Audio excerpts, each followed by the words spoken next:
You walk into the office on a Monday morning. The air feels thick, not from the hum of computers or the smell of burnt coffee, but from something invisible, something unsaid. Conversations that sound polite but pulse with hidden agendas. Smiles that flash like signals, not gestures of warmth.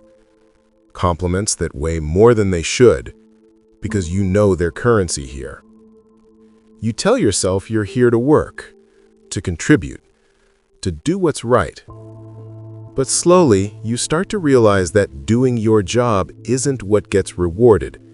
It's knowing who to impress, when to stay silent, how to bend without breaking.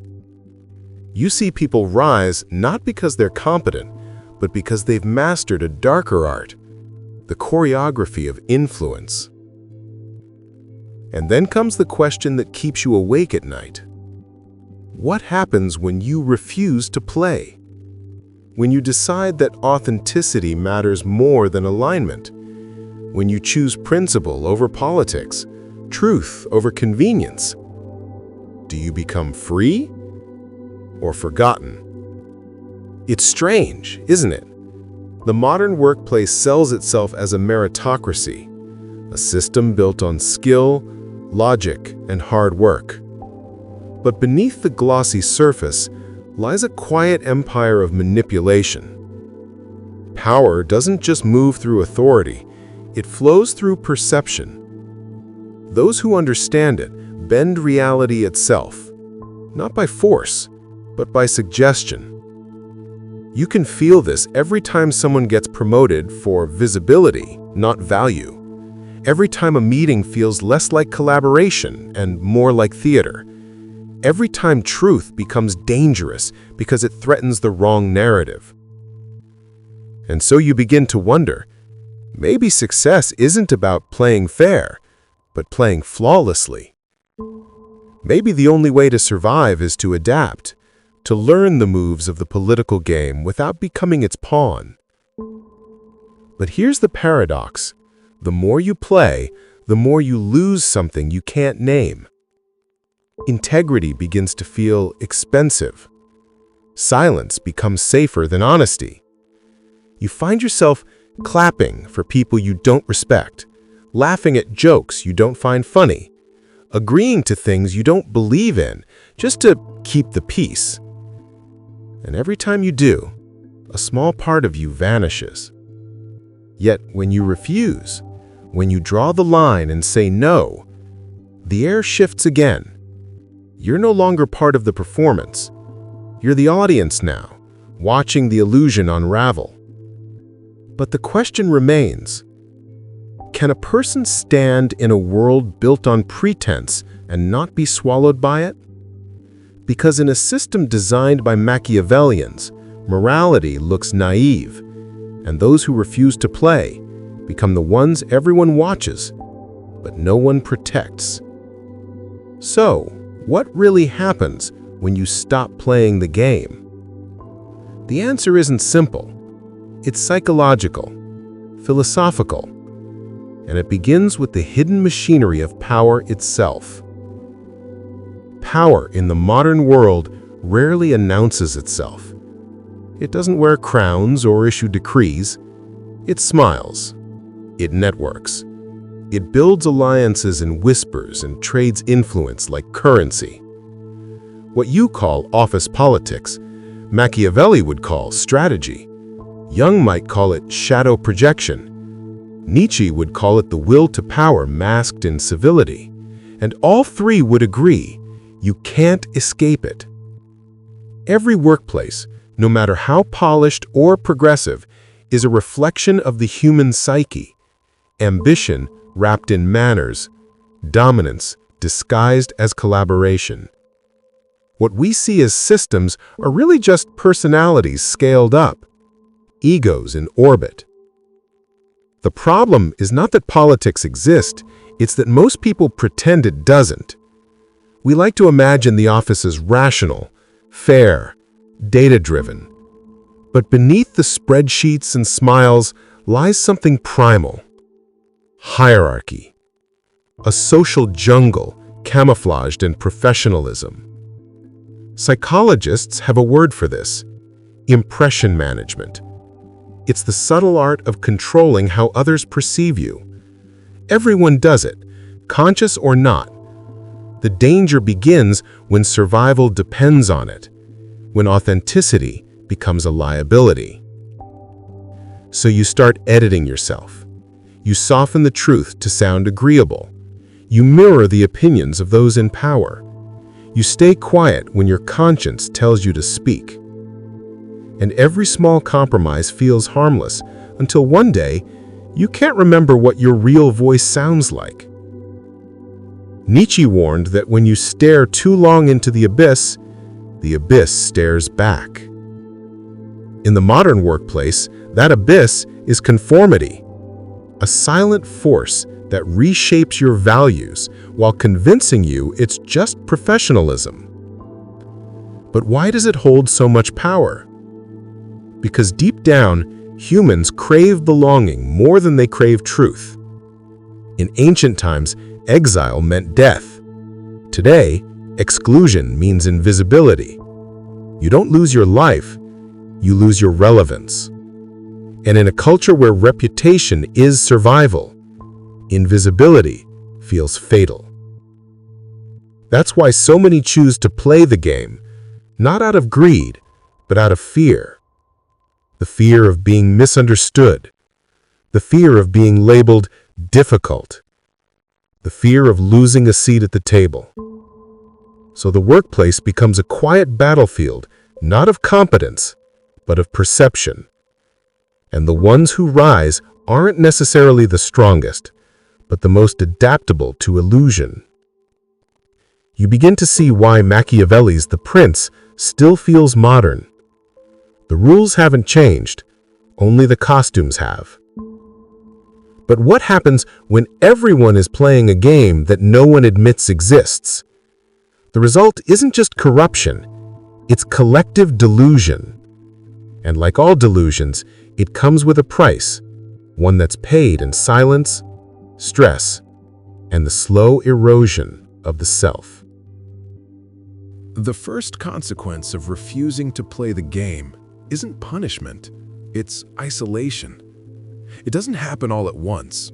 It's subtle. You start to notice conversations that pause when you enter the room. Emails that used to arrive instantly now take hours. Meetings that once included you quietly go on without your name on the calendar. No one attacks you. No one has to. Because exclusion is a form of violence so polite, it looks like coincidence. At first, you tell yourself it's fine. You convince yourself that integrity is enough, that the system will eventually reward honesty. But soon, you start to realize the system doesn't reward honesty, it rewards alignment. People begin to label you as too intense, too idealistic, or not a team player. These are the euphemisms of a culture that punishes truth-tellers and rewards performers.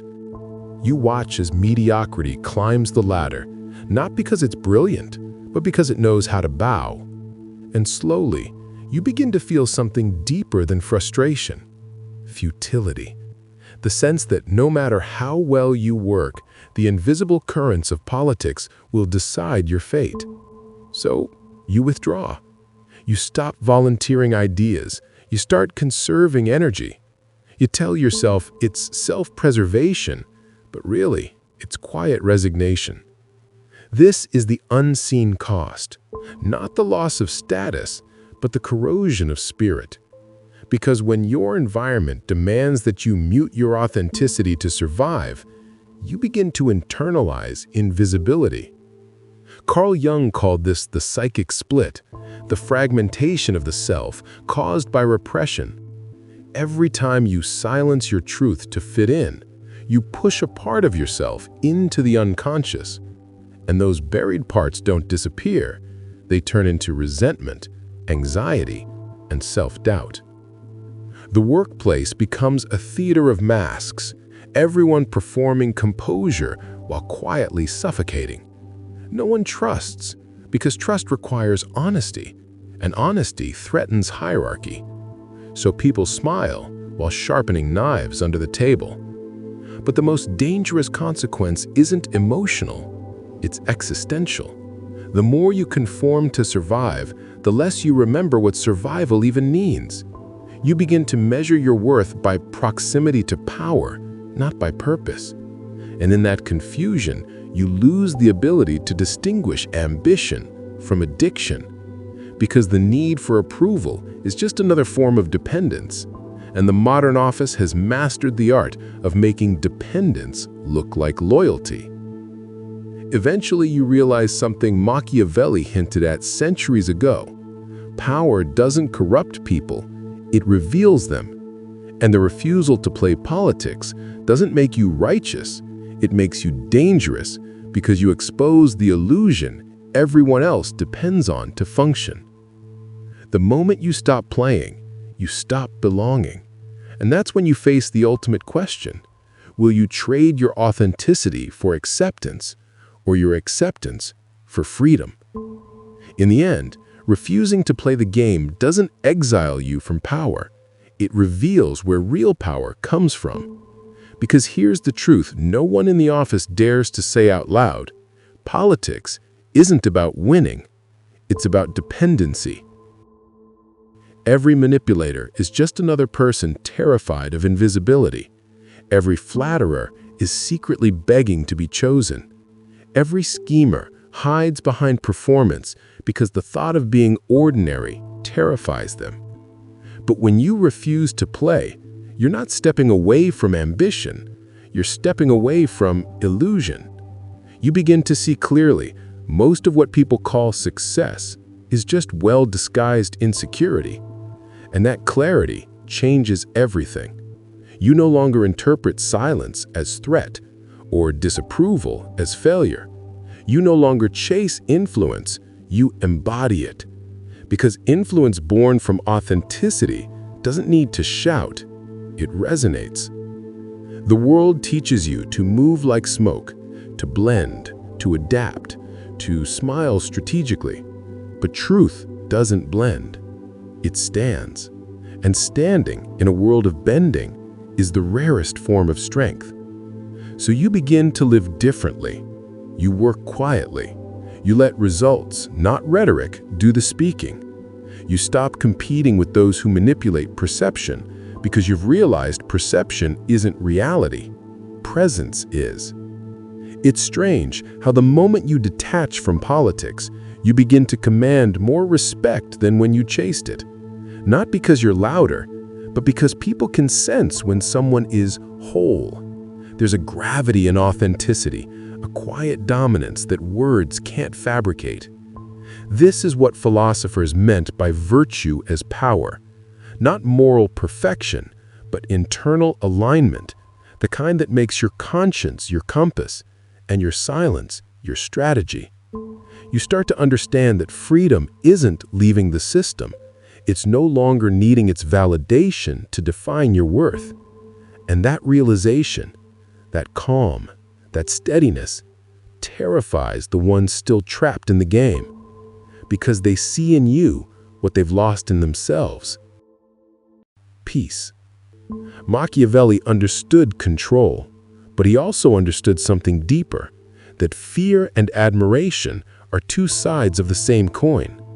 What he didn't account for is the person who no longer needs either, the person who chooses truth over theater.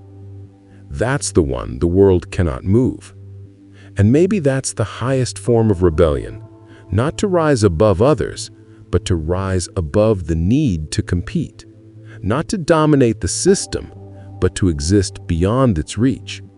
You become the paradox that no hierarchy can explain, a person of influence who doesn't seek attention, a source of gravity in a culture of noise, unseen but undeniable, because the game ends the moment you stop playing.